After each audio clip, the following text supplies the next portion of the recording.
Poland से दिया है शांति संदेश। वॉर्सो में बोले पीएम मोदी, ये युद्ध का युग नहीं है। भारत बातचीत पर जोर दे रहा है। पीएम मोदी की तरफ से कहा गया, कूटनीति से समाधान पर भारत का पूरा जोर है। भारत युद्ध की नहीं, शांति की बात करता है। दुनिया में जो इस वक्त जंगें चल रही हैं, अगर उन जंगों के खिलाफ वर्बली और प्रैक्टिकली कोई लीडर दुनिया के कंट्रीज़ के विजिट्स करता हुआ नज़र आ रहा है और इस जंग के खिलाफ बात करता हुआ दिखाई देता है, तो वो भारत का प्राइम मिनिस्टर नरेंद्र मोदी है। अभी पोलैंड गए मोदी जी, उनको बड़ा वार्म वेलकम मिला है, लेकिन पाकिस्तान की तरफ कोई कंट्री का किसी किस्म का लीडर नहीं देखा। आना चाहिए भी नहीं उनको। उसकी वजह ये है, आरजू के जो भी आपके आता है आप पैसे मांग लेते हैं। मोदी साहब डायस्पोरा को जाके वहां मिलेंगे, डिस्कस करेंगे। बल्कि डायस्पोरा नहीं, उनको तो टेक्निकोरेट होते हैं, उसमें 5000 स्टूडेंट है, बाकी उनके सारे आईटी रिलेटेड लोग हैं पोलैंड के अंदर। इंडियन लीडरशिप दुनिया में जहां जहां जाती है उसको वो क्लेम करती है कि देखिए जी, इंडिया जो है उसने वर्ल्ड वार 2 में आपका सपोर्ट दिया और इंडियंस का खून शामिल है आपकी आज़ादी में। फॉर एग्जाम्पल, इस वक्त भारत के वजीर आजम पोलैंड में है, तो वहां पे ये बताया जा रहा है कि जो पोलिश कुछ 5-6 हज़ार लोग थे उस वक्त भागे और वो इंडिया आ गए जमुनागढ़ में।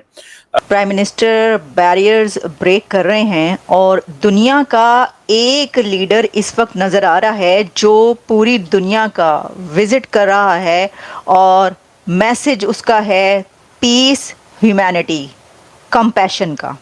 और पोलैंड एक ऐसा कंट्री है जो नेटो का मेंबर भी है, लेकिन यूक्रेन को असला भी नहीं देता वो। लेकिन इन चीजों को अचीव करने के लिए अपने आप को पहले फाइनेंशियली स्ट्रांग करें। लेकिन आपके किसी भी लीडर, किसी के मुंह से अभी तक एक लफ्ज नहीं निकला किसी आज तक के आपके ग्रास रूट इश्यूज क्या है, पड़ोस का इंटरेस्ट कहाँ है, आपका इंटरेस्ट कहाँ है। पिछले महीने वहां पे फॉक्सकॉन जो है इस वक्त। नमस्कार दोस्तों, चैनल पर आपका हार्दिक अभिनंदन है। दोस्तों, जैसा आप सभी लोग जानते हैं कि मोदी जो है वो पोलैंड के दौरे पर हैं, तो वहाँ से उन्होंने विश्व शांति के लिए बहुत सारे मैसेज दिए और जिनसे दुनिया जो है जिनको देख रही है, सुन रही है, क्योंकि इंडियन प्राइम मिनिस्टर का दौरा पूरी दुनिया सुनती है। तो ये देख करके जो है वो हमारा जो पड़ोसी देश है पाकिस्तान, उसको बहुत मिर्ची लगी कि मोदी वहाँ गए हुए हैं और ये सब कर रहे हैं, पीस मैसेज दे रहे हैं, दुनिया उनको सुन रही है, ये वो, जैसा कि उनका रोना लगा रहता है। तो उनके तर्जीहकार, उनके एक्सपर्ट, उनके एंकर सब जिहादी तो हैं, ये अपनी फिर जिहादी सोच के को लेकर के आ जाते हैं ऊपर और फिर शुरू हो जाते हैं। तो दोस्तों, पाकिस्तान की यही सोच है। तो आइए देखते हैं कि इनका जो जिहादी मीडिया है उसका क्या रंग है, किस तरह से रो रहा है, क्योंकि दोस्तों इनका रोना सुन करके मुझे तो बड़ा मज़ा आता है। आइए हम लोग मिल करके इनका रोना एंजॉय करते हैं और देखते हैं कि ये भारत के बारे में क्या कहना चाह रहे हैं। और नरेंद्र मोदी साहब ये पीस मैसेज और अमन का पैगाम लेकर पोलैंड उतर चुके हैं, लैंड कर चुके हैं।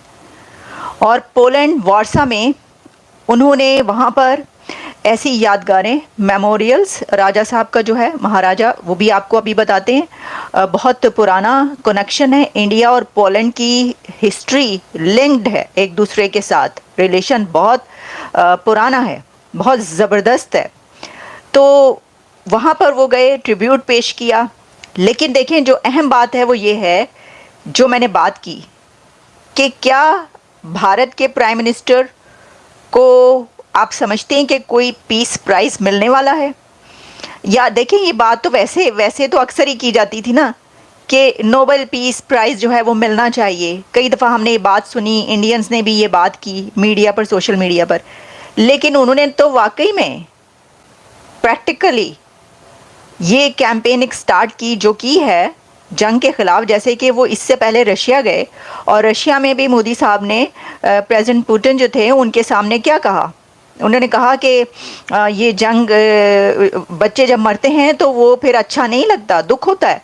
अच्छा, उससे पहले वो 1-2 साल पहले जब ये जंग शुरू हुई थी यूक्रेन और रशिया के बीच, वो ये कह चुके थे कि ये वॉर एरा नहीं है। ये चीज़ उन्होंने रिपीट की है, उन्होंने एक बार फिर दोहराया है। और पोलैंड से जो पैगाम पहुंचा है दुनिया में, उसके ऊपर उन्होंने कहा है कि compassion, peace, global peace, this is not era for war. Modi साहब ने फिर ये बात कही है।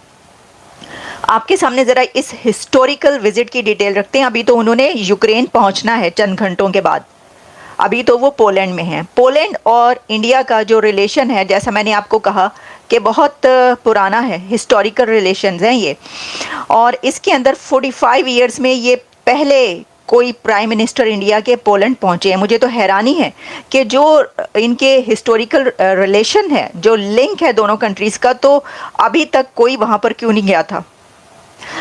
लेकिन अब जो है क्योंकि जियो पॉलिटिकल सिचुएशंस भी चेंज होती रहती हैं, तो अब हो सकता है कि उनको लगा हो कि ज़्यादा ज़रूरत है वहाँ पर जाने की अपने कंट्री के लिए भी। और देखिए, उनका कहना है कि इंडिया जो है वो सपोर्ट करता है permanent peace in the reason.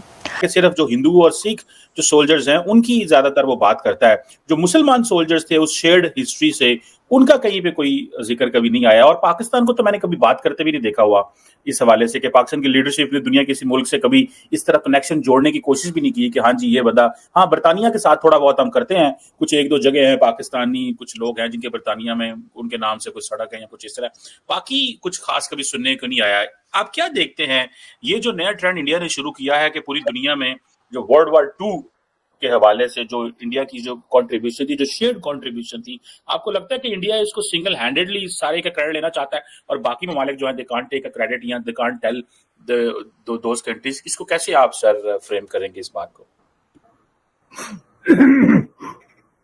बड़ा कॉम्प्लिकेटेड क्वेश्चन है जी और कंट्रोवर्शियल। पाकिस्तानी जो है वो दुनिया में वाहिद कौम है जो अपने माजी पे शर्मिंदा है और अपने माजी को डिनाई करती है, अपने विरसे को, अपनी तारीख को, अपनी अचीवमेंट्स को, अपनी सक्सेस को, अपने फेलियर को कट लगाती है एक डेट पे आके जो 14 अगस्त 1947 है। तो ये बात बिल्कुल गलत है कि ये जो है वो इंडिया क्लेम करता है वो सिर्फ हिंदू या सिखों का नाम लेता है। ऐसी कोई बात नहीं है।